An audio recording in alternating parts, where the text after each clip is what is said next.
As our last speaker in the morning session, I would like to welcome Professor Karen Reue, who is Professor of Human Genetics in the David Geffen School of Medicine at UCLA. Her lab is interested in understanding molecular and physiological factors that determine sex differences of metabolic traits, such as obesity, dyslipidemia, and insulin resistance. Today, she will talk about how sex chromosome gene dosage influences cardiometabolic health and disease. Professor Reue, we look forward to your presentation. Thank you very much, and I'd like to echo the sentiments of the other speakers this morning. I'm really grateful to be here. It's very exciting that we're having this forum, and I'm going to tell you a little bit about our work on cardiometabolic disease. We're interested in what are some of the mechanisms that underlie sex differences in many aspects of this, ranging from the prevalence, the presentation, and the protection from these disorders. So let me first just convince you that there are big differences between males and females in metabolism. What you see here is, what you see here is a distribution of the metabolites in the blood of healthy men and women. I think you can see that the distribution is quite distinct. And if you look at pairwise comparisons, many of these are significantly different between men and women. And yet we don't take this into account for very many of these metabolites clinically. So we're interested in why. Why are these differences here, and how do they influence cardiometabolic diseases? And I think even if you don't work in this area, you're probably very much aware of some of the differences between males and females in traits that are related to these conditions.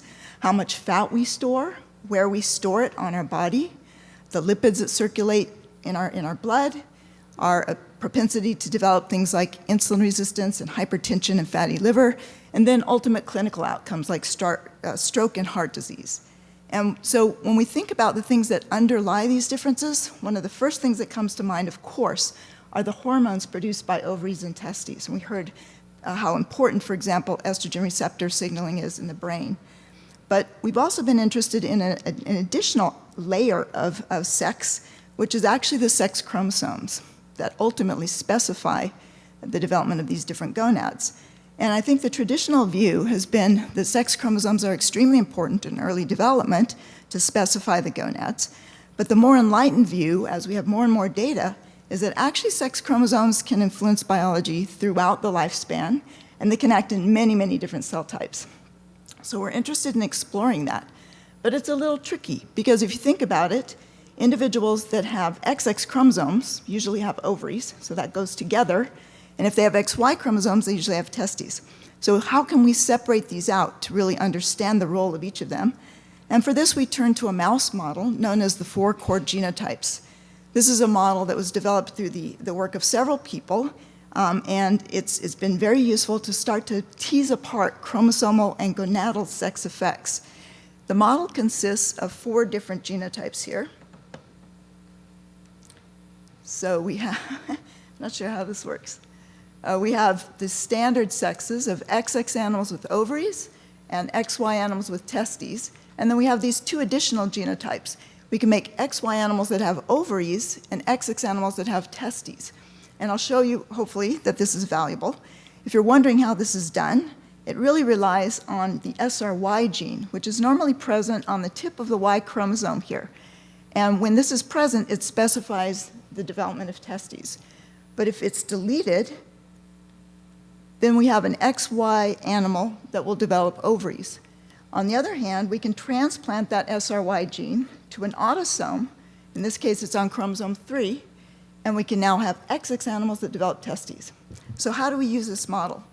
Whatever trait we're interested in, we will characterize in the 4 genotypes, and we will ask what the pattern is. In some cases, the trait will look like this, where animals that have ovaries are similar to one another, and they differ from animals with testes. And that would be what we would consider a gonadal effect. But in other cases, we'll see a pattern like this, where XX animals are different from animals with XY chromosomes, regardless of the gonadal type. And that would be what we'd consider a sex chromosome effect. And of course, there may be interactions between the 2 of these. So I'm going to take you through our use of these models to show you what kind of information we can get. First, focusing on a very basic cardiometabolic trait, which is body fat. So if we take this 4 core genotypes model, We have the 4 different genotypes here, and as in most mice, the mice with testes have a higher body weight than mice with ovaries. You can see that. As we feed them a high-fat diet, they will all gain weight, but what you find is that within the animals that have testes, here in the blue and green, those animals that have XX chromosomes gain weight more rapidly than those with XY. And the same is true within the animals that have ovaries. Those with XX gain weight more rapidly. So we have both a gonadal hormone effect and a sex chromosome effect. And the sex chromosomes are particularly important in determining the fat mass that is gained during this high-fat diet, with XX having higher fat mass. And then specific fat pads are really dramatically different between XX and XY, particularly subcutaneous fat pads.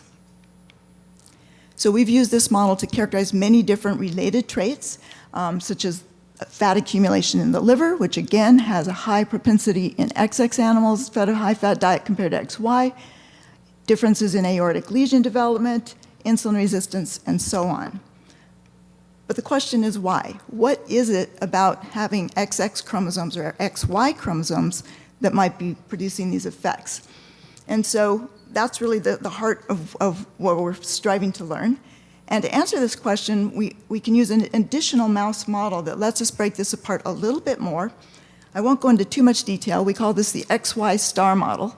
Here are the genotypes that are made: XX, XXY, XO, and XY.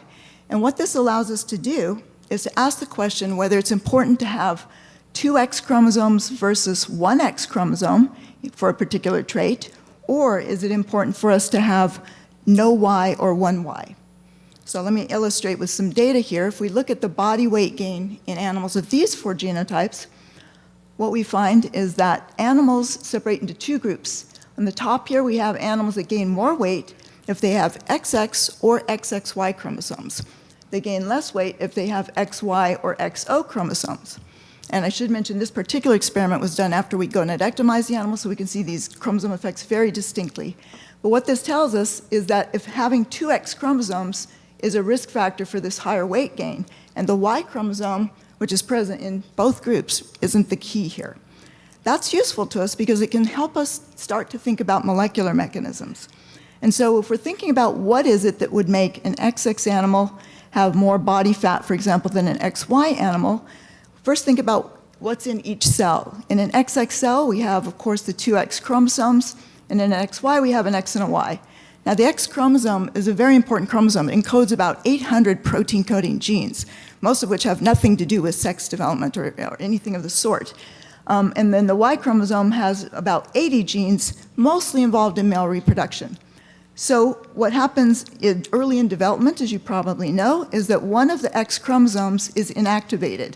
And what that does is it normalizes the dose of most of the genes on the X chromosome between an XX and an XY cell, if these are the transcripts derived from those chromosomes. But what's really interesting is that within that inactive X chromosome, there are a few genes that escape that inactivation. We call these escape genes. And these genes will be expressed to some degree from both the inactive X and the active X. As a result, we have a different protein repertoire in XX cells compared to XY cells, where these escape genes have a higher concentration of the related protein in XX than XY cell. And some of these proteins are quite important proteins in regulation of gene expression. So we had the hypothesis that maybe one or more of these X escape genes might underlie some of these XX traits, if you will. So we first asked, could we find a gene on the X chromosome that is influencing the difference in body fat between XX and XY mice? We tested various X escape genes, and I'm going to show you the results for one of these X escape genes that's called KDM5C. Let me show you the results first. If we knock out this gene down from 2 copies in normal females to 1 copy or no copies, specifically in fat tissue, do we get an effect on the fat mass? Yes, we do. As we reduce the KDM5C gene dosage, we get reduced fat, and we found that this is associated with increased energy expenditure. So we think this is one of the key mechanisms by which the fat mass is being reduced. What could explain this when we're just changing the gene dosage in adipose tissue?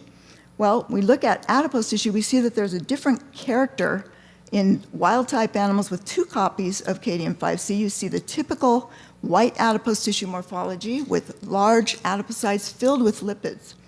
But if we take away KDM5C, specifically in fat, now we have a different appearance. This fat has much smaller adipocytes, less lipid is stored there, and many of the cells have multiple little lipid droplets, which is characteristic of what we call thermogenic adipocytes.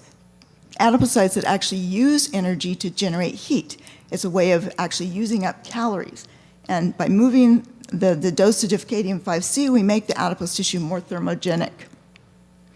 So what does KDM5C do? How can it be accomplishing this? So KDM5C is a histone demethylase. So it modifies chromatin structure to influence gene expression, as we heard in the last talk, a similar gene. In particular, KDM5C regulates the methylation of this particular histone, where normally 3 methyl groups here make this a very active mark. KDM5C removes those methyl groups to make it less active. So we predicted that in our animals where we're removing KDM5C activity, we would have higher levels of this methyl mark at certain genes in the genome, and these are all on autosomes. We look across and we see certain genes have higher methyl marks, and it's correlated with higher gene expression in the fat tissue. Many of these are related to thermogenic genes, and we can actually determine the processes that are increasing mitochondrial activity in these animals.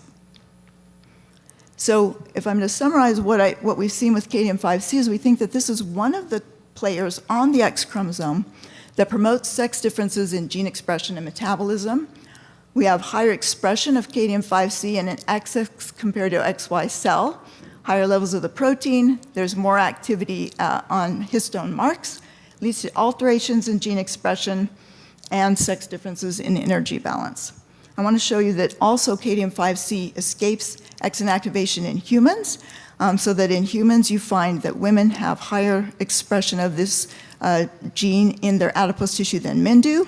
And that also if you look across populations, you find that KDM5C expression in the fat is actually correlated with body mass index in humans. All right, I'm going to tell you another short story here, which has to do with drugs used to prevent cardiometabolic disease. Talking about the statin drugs here. And as you all know, statin is very widely prescribed for cardiovascular disease prevention. We understand the mechanism by which the drug acts to inhibit cholesterol synthesis. However, as with almost any drug, certain people that take the drug will have adverse effects. And the key effects from statin use are myopathy, which would be muscle pain and weakness, very common among individuals who take it. Up to 10 or 20% of people may experience this. And large-scale epidemiological studies have shown that over the past 10 years, there's also a correlation in some individuals for new-onset diabetes in response to statin use. Both of these adverse effects are much more prevalent in females than in males. And I show you here, for example, a meta-analysis of diabetes risk in individuals who took statins. These are very large-scale trials using hundreds of thousands of people. And if you look at trials that had exclusively men in them, there was no increase in diabetes. Trials that had exclusively women, up here, the Women's Health Initiative, had the highest increase. And all these other trials fell onto a line of correlation between the proportion of women in the study and the occurrence of these adverse effects. So people don't really understand the mechanisms behind these. And we wanted to know, can we help define this by using a mouse model? So we just started out with standard male and female black 6 mice and asked, if we give them statins, do we see a difference in these adverse effects between males and females? And we're using simvastatin at a dose comparable to what's used in humans for a very short period, only 4 weeks, in a chow diet. These animals are not ill in any way. And what we find is that in female mice, just giving them statin in their chow increases the area under the curve of a glucose tolerance test, meaning they're more glucose intolerant just due to that statin. This does not happen in males. Furthermore, the females develop fasting hyperglycemia. As you see here, the males do not. And we also wanted to assess whether they might be feeling any muscle pain. So we measured grip strength in these animals and found that only the females show a reduction in grip strength, which might happen if they're experiencing muscle pain. So we had no idea what the mechanism might be, so we took a very agnostic approach and just characterized the metabolites in the liver and blood of these animals. And I know this is a little complex diagram here, but basically we're looking at the changes in the concentration of all these metabolites in response to statin. And I think you can see that there are a lot more pink points in this quadrant here, which indicate changes in females. There were reduction in many different lipid species beyond cholesterol for the females. And so we noticed that a lot of those were omega-3 fatty acids. And here's one of the key ones that was reduced in females in response to statin. You go from the red solid bar to the red striped bar. That's a reduction in the females. Doesn't happen in the males. So we wondered, since we saw this very dramatic change, whether replenishing omega-3 fatty acids in females that are given statins might prevent the adverse effects. And so we actually tried the experiment, and what we found is yes, fish oil co-therapy with the statin now prevented these females from developing glucose intolerance. Here we see in the gray line when they just had statin, and the yellow line when they had statin plus fish oil each day. We also saw that the fish oil prevented the reduction in grip strength. Here we have in the yellow bars, we no longer get that reduction. And we also saw cellular phenotypes that we had characterized, showing that the fish oil prevented changes in mitochondrial function. Normally, in females, mitochondrial respiration is reduced by statin, going from the red to the red striped bar, but notice in the yellow bars, we can completely prevent that. Does this have any relevance to humans? So we looked in a human cohort where we had blood samples from individuals before they took statins, and then after a fairly short period, 10 weeks after they started taking statins. And we measured glucose levels as well as 2 omega-3 fatty acids, one that is reduced in the females with statin DHA, and one that was not reduced. And what we found actually is that both men and women reduced their levels of DHA with statin treatment, but notice the reduction in females is much more intense. There's no change in EPA levels, just like we saw in the mouse, and only the females had a slight reduction or a slight increase in glucose levels. So I hope you're asking yourself by now, is this determined by sex chromosomes or sex gonads? So we asked that, and we went back to our 4 genotypes model, fed them statins, and then looked at the 2 main adverse effects, glucose intolerance and grip strength. And I know this is a little bit of a complex figure, but we're looking at the solid bars, the values on chow, and the striped bars after they had statin. I think you can see that in XY animals, regardless of ovaries or testes, there was no change in glucose tolerance in response to statin. However, both of the XX genotypes showed an increase in glucose intolerance in response to statin. The XX animals also were the ones who showed a reduction in grip strength. So this was pretty clear cut that we're having a sex chromosome effect here. And it looks like X chromosome complement is promoting these statin adverse effects.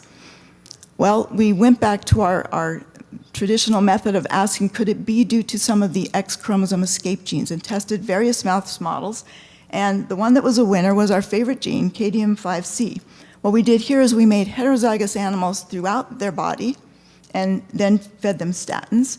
And what we found was that indeed, in the wild-type animals that have 2 copies of KDM5C, as typically found in females, we have this reduction in glucose tolerance, shown by the higher bar in red. But when we take away 1 copy, making them have a similar dose to males, we no longer have that effect. We also found that some of the cellular phenotypes, such as the mitochondrial respiration phenotype, is also controlled by this X chromosome escape gene. So I will give you a little bit of summary. I've shown you a lot of different types of data for this statin story. So if we take our XX female animals and we feed them statins, what we find is a reduction in several things. This omega-3 fatty acid levels, I didn't tell you about this, but a very important antioxidant, glutathione, which is regulated by DHA, as well as impaired mitochondrial function. These don't happen when we look at the male mice. We actually maintain DHA, glutathione, and mitochondrial function, even in the presence of statins. And we think that this is contributing to the difference in these adverse effects. We also looked at humans, and in the women, we saw reduced DHA levels and reduced mitochondrial function. I haven't shown you that. We had some iPS cells from these individuals. It's very clear cut. In the men, we found that they do have somewhat of a reduction in omega-3 fatty acids, not nearly as much as women, but they maintain their mitochondrial function. And we also showed that we can both biochemically and genetically prevent these effects by complementing these statin females with fish oil or by changing their gene dosage of this X chromosome escape gene. So you can use a model of this sort to study any number of metabolic traits, and we are doing so, and we find that some of them are clearly regulated by gonadal sex, some are clearly regulated by sex chromosomes, and many of them show interactions, which is quite interesting. The mechanisms that are coming out are very interesting. They mostly relate to RNA gene expression, and this is regulated by both histone modifications, which I've illustrated a little bit for you, but also by DNA methylation. And we're finding really interesting effects of both gonads and chromosomes on DNA methylation, as well as microRNA expression. And so I know I'm standing between you and lunch, so let me just give you my final take here, which is sort of my thought about implications of looking at these different components of sex. As I've illustrated here, we know that sex differences in obesity and statin drug use, and we've looked at other metabolic traits, they're actually influenced not only by gonadal sex, but also by chromosomal sex. And I hope I've convinced you that this can be partly mediated by some of the genes on the X chromosome that escape inactivation, that have higher levels of expression, therefore, in XX cells. And I want to point out that the genes that escape in mouse are all escaping in humans. So this is highly relevant to humans as well. I think that another important factor to think about is when these effects might be acting during the lifespan. And we know that here, if you look on the top here, we see the profile for male and female gonadal hormones. They rise dramatically at puberty, so X chromosome, Y chromosome effects may be also important in this early period before puberty. As these hormone levels are high in midlife, actually testosterone levels start to decline by about age 30, and then later estrogen declines. So at the age that people are developing these chronic cardiometabolic diseases, 55 and above, we actually have such reduced levels of these hormones that they have been, these effects have been attributed to them. But in fact, these sex chromosomes are also acting underneath all of this, and their effect may actually become amplified in later life as these hormone levels decline, which is what we've seen in the mouse. So thank you for your attention.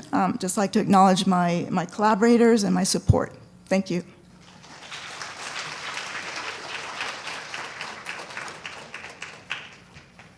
Yeah, thank you very much for this really interesting talk and data. Do we have any questions from the audience?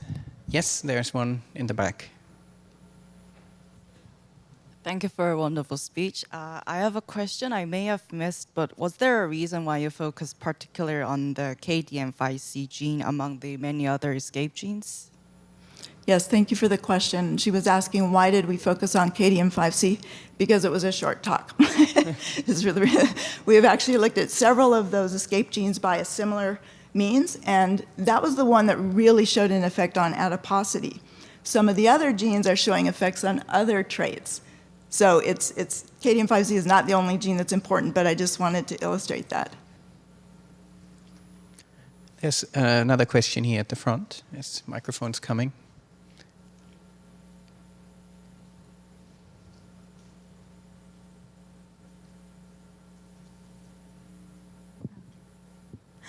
Thank you so much for your wonderful lecture. My question is quite simple because you mentioned that you dosage level, gene dosage level, you moved one gene to the chromosome number 3. Is there any specific reason why you did that? Oh, she's asking why is our SRY gene in our model on chromosome 3? No, that was actually a random event. It's a good question, though, because what one needs to do is to determine that we haven't interrupted any other genes, we're not affecting gene expression of other genes near there. We have done all that. So we're pretty confident that the SRY gene is acting under its own regulatory sequences that we've added and so on. But it was not planned. It was a transgene insertion. Okay, thank you so much. It explains. Okay, if there are no more questions, then we've reached the end of our session this morning. Let's thank Professor Reue again with a round of applause. Thank you.